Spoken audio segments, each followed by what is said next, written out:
Hi everyone. Today I wanted to talk a little bit about a 1998 movie. It's called Afterlife, and it was released into the Criterion Collection a couple days ago, August 10th, 2021. It's directed by Hirokazu Kore-eda, and it is a film that very unusual film. The premise, I'm just going to talk a little bit about the premise and then I'll get into the supplements because we have a new commentary, which is highly unusual for anybody who keeps up to date on Criterion movies, Blu-ray releases. So the premise is that when you die, you spend a week. In the context of this movie, you go to a facility where you are told you have to pick out one memory from your life, and it's a moment in time. And once you decide on that memory will be filmed. And once you watch the film of your memory, that's what you will spend the rest of eternity in, living in that moment. Um, and it's set in a very shabby kind of schoolhouse type facility. Um, there's a sense that you're there for a week. You will then graduate, um, and of course, the people that are filmed, the dead people are filmed. They have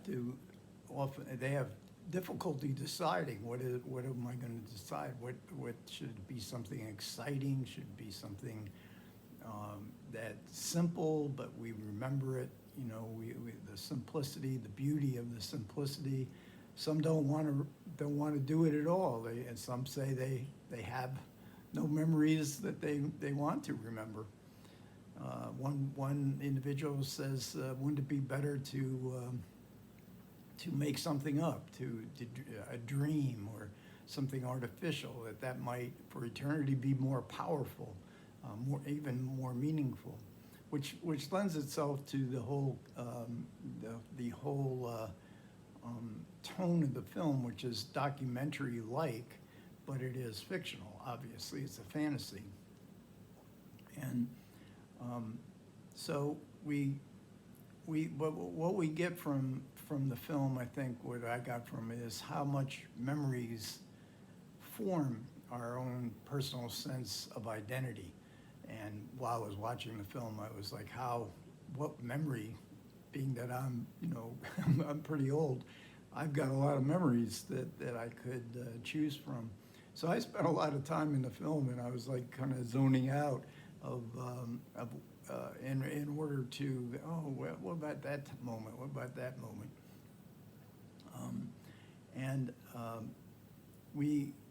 And then in the extras, we get an interview with Kore-eda, in which he describes his career.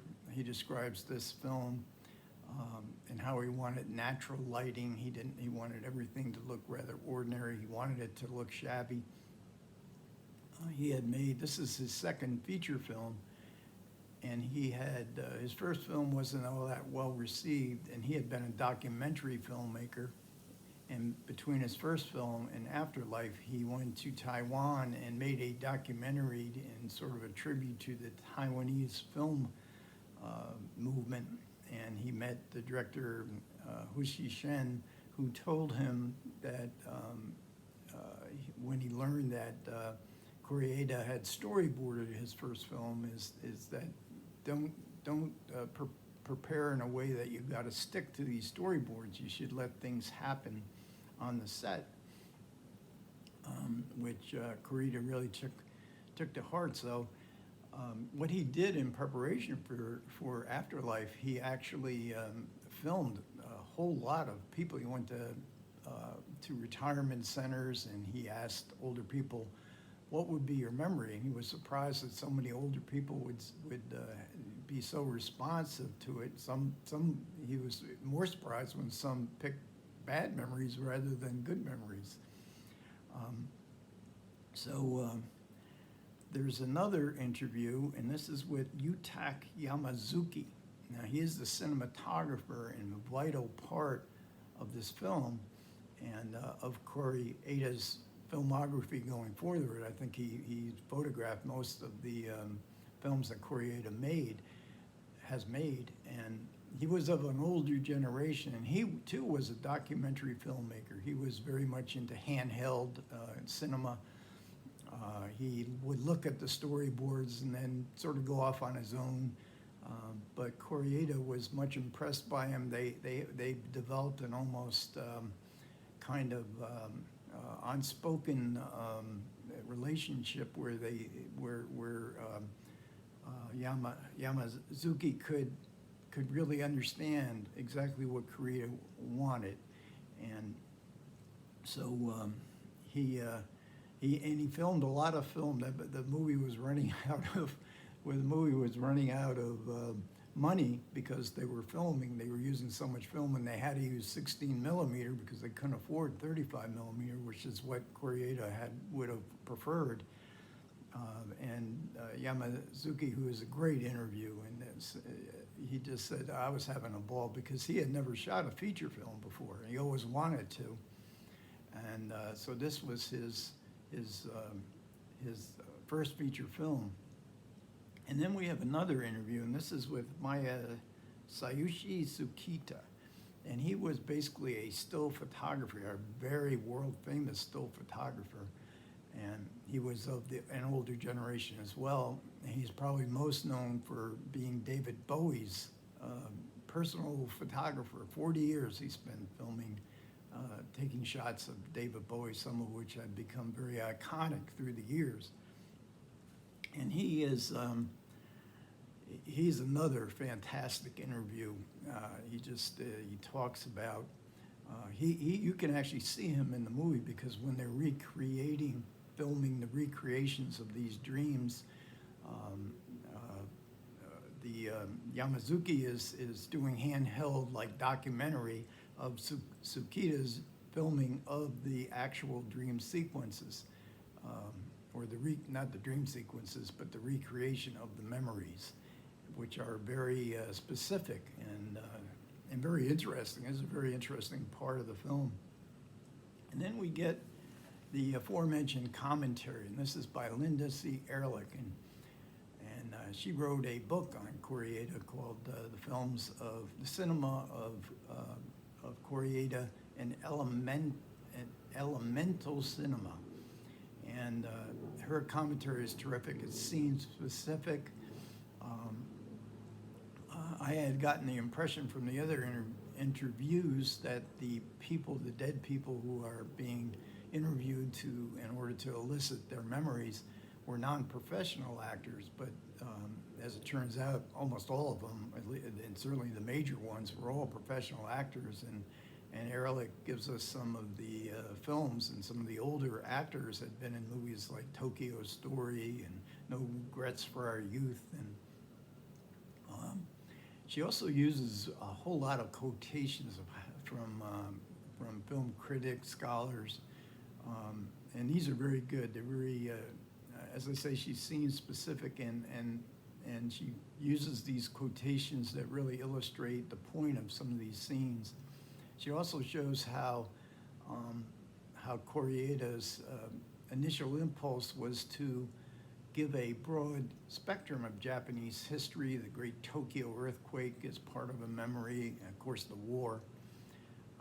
She also says how Kore-eda is often compared to Ozu, and Kore-eda says no, it was Narusa who most influenced me, and my films are more like his films. Kore-eda makes films about sort of the lower edges of society. He's compared to Ken Loach, the English director. So overall, excellent commentary. I'm so glad to see a new commentary come to Criterion, and I think everybody who is a commentary junkie like me gets a little worried that they've abandoned the idea of commentaries. Linda Ehrlich also did a commentary for Still Walking. Still Walking, it was the first Kore-eda movie to reach the Criterion Collection. That movie, Still Walking, is streaming on the Criterion channel, and with the interviews, but I don't believe it has the commentary by Linda Ehrlich, and I don't have the physical release.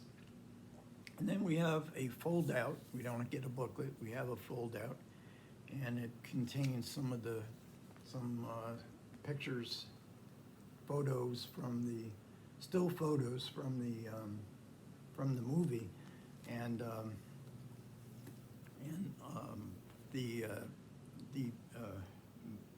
Tsukita, the still photographer who is filming the recreations, he went wild with taking pictures from the movie, and he was so satisfied with them, he offered them as a picture, as a book of his still photographs, and they show a few examples of it, and I guess it's available in Japan. I didn't see it available on Amazon, at least.